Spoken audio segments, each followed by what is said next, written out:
Hey everyone, it's Jessica and I'm back with another layout for the ThermOWeb design team, and today I am featuring a spring layout for our spring week, and I'm using a cut file by Pear Tree Cut Files, which is one of the other design teams that I'm part of, and I have cut the file out on my electronic cutting machine using the PeelNStick toner sheets.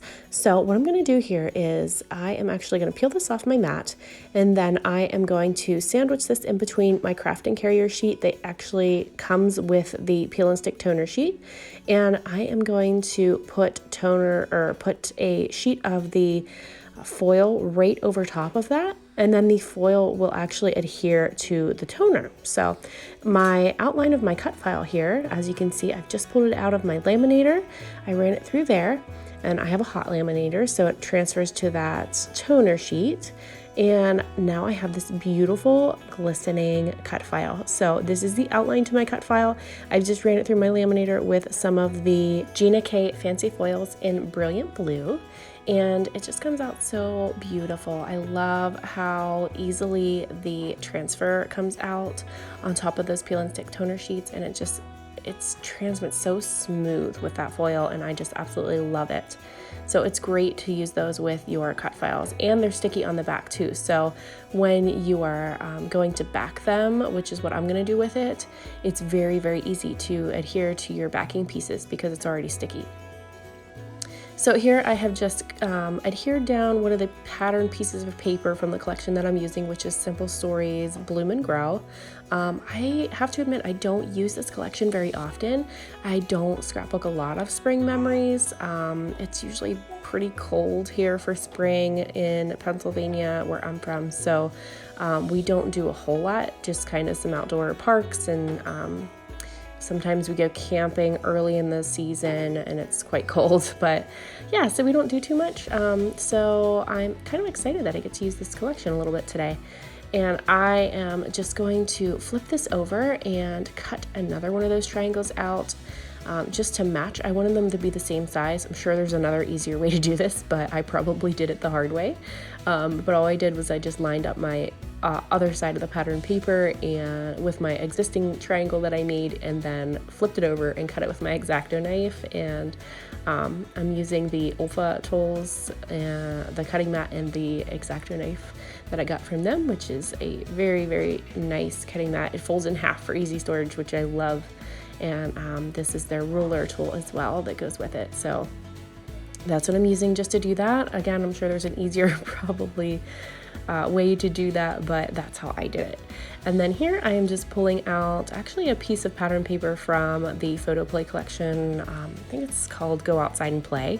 And it's kind of a park themed collection, which would have been perfect for my photos, but I really liked all the spring elements in the Simple Stories collection that I'm using, so I tried to stick with mainly that. But I thought this blue color looked perfect with my cut file and my photos, so I wanted to pull that blue pattern paper in as well. So all I'm doing here is I'm lightly cutting through just that backing piece for my my word. So I'm only backing the spring word with this piece of pattern paper from Simple Stories, and then I'm gonna back the other word at the bottom, the action, with the blue color. So I lightly cut the backing here, as you can see, so that I'm not cutting through the entire cut file, but I'm just cutting through the backing so I can peel that off to stick down to my backing piece. And then I'm just going to use my scissors and cut out around my letters. A lot of times you'll see me back a cut file by backing each letter individually with a different pattern, but since this one's all the same pattern and word, I would either use my hide contours feature in my software on my computer, or I do it this way. This seemed to be a little bit quicker for this particular layout, so that's what I did. And then for my negative pieces here, I just put those into my letters just to pop in my middles of my letters so that I know exactly where they're supposed to go and they're lined up perfectly. So again, I'm peeling the backing off of those, I'm sticking that down, and then I'm going to go ahead and use my cutting mat again and take out those middles of the letters with my X-Acto knife. So here you can see my cut file is all backed. It's super shimmery and sparkly. And I'm gonna go ahead and matte my photos. I've already matted them once with just some plain smooth white cardstock, and then I'm gonna matte them again with some of the patterned papers from the Simple Stories Bloom and Grow collection. And I'm actually gonna use a piece of that blue from the cut file from the Photoplay collection as well too. And then I'm just gonna distress those edges. And as you can see there, I pulled out some sequins. I'm gonna do that a little bit later. I was gonna do it now, but I decided to wait until the end to adhere my sequins. I'm just going to work mainly on these photos right now. I have them all matted and cut out. Here in a second, I'm gonna use this yellow sheet to matte this last photo, which I love. It pulls in some of the bright color in my layout, makes it look really springy. And then I'm just going to, I thought I was going to distress the edges, but I think I'm just going to leave those how they are. I like the crispness of those, so I'm just going to leave that and just leave the edges of my triangles distressed so that they pop instead. So there's kind of how my photos are going to go. I'm just going to lay them across my layout towards the bottom there, just to kind of create like a photo strip. And then I'm just going to embellish them on this layout. I'm gonna put that chipboard sun there, which is super cute and adorable. And I'm gonna grab this little guy here from this sheet. This is the adhesive brad sheet that comes in the collection. I'm gonna grab one of these little circular brads. So just adding little bits here and there to kind of just make my photos pop, make my layout pop, and doing some doodling here on my triangles to make that pop, and just adding a little bit of effect since it has that distressed edge to it. I like to just doodle kind of around those edges. So I just kind of go in and just add little bits and pieces here and there to this layout just to enhance it. I don't want to take away from my cut file or my photos, so I don't want to heavily embellish this one. I don't want to take the focus away from my photos and cut file. I want to keep the focus there on those two items. So if I embellish it too heavily, it's going to majorly take the focus away from that, which is not what I want. So I'm just going to tuck in a couple little flower bits just to bring out that spring feel in this layout. I'm going to put this little label here that says, "Here comes the sun." And I don't know if you've picked up on it yet, but my cut file says spring into action, and the first photo there is of my son playing on one of those little springy kind of jungle gym toy things that are at the playground. So I don't know if you caught that little pun that I threw in there with the cut file on that photo or not, but there you go. I just told you about it. So super cute photos. These are just of my kids playing at the park, which is, again, something that we like to do in the spring when the weather breaks and becomes nice. They've got their boots on because it was pretty muddy still at that point. Spring here is very, very muddy. It's just the snow melts and everything turns to mud here.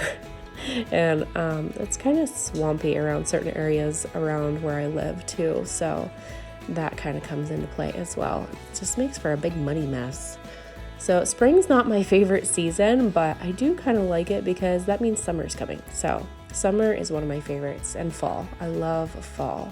Fall is probably my absolute favorite. And I mean, I like winter too, so I don't know. I guess I'm kind of an all-season type of girl. I like them all, but spring's my least favorite just because of the mud. And I used to have horses, so having mud and horses is just a terrible mix. Ugh. And I had white horses too, so do the math on that. They were never clean. So here I have just used some of my tape runner to just add some tape to the back of my cut file, and I'm sticking that down directly onto my background, kind of on top of all of those embellishments. And between my photos, whenever I matted those, I used that same tape runner as well. And for adhering the triangles down, I actually pulled out my Easy Tear tape. That was pretty much the easiest thing I think I could have used for that. Tape runner would have been easy too, and that would have worked perfectly, but that Easy Tear tape sticks very, very well, and I kind of like to use that for bigger areas because it just seems like it covers nicer and it's just easier to apply whenever you're working with a bigger area. So here I've just stamped my date with my Paige Evans date stamp, and then I'm just going to add a couple little bits that kind of look like journaling bits at the bottom of my layout. And then I'm going to go back to work on those sequins. So you're going to see me momentarily here bust out my sequin tool. It's a nice little tool that I have that makes the sequins stick to it, and then you can drop them into your glue and it sticks to your page.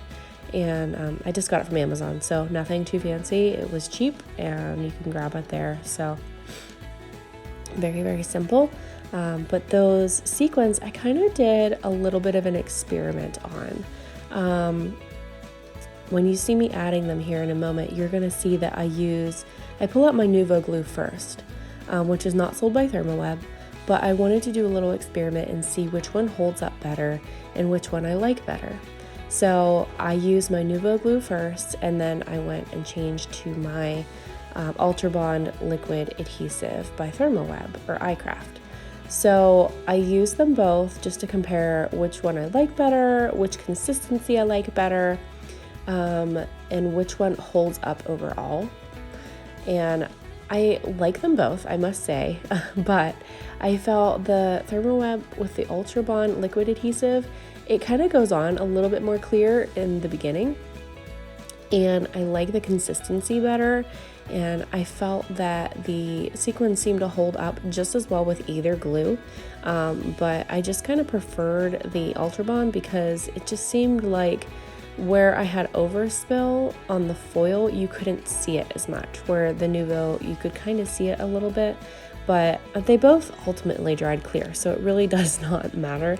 It's just kind of like which one you prefer to work with. So ultimately, I really didn't find much out with that. They both seem to work about the same. So here is my Spring Into Action layout for Spring Week. I hope you guys enjoyed watching this video, and I hope you stop back for more. So thank you so much for watching. Have a great day, guys. Bye-bye.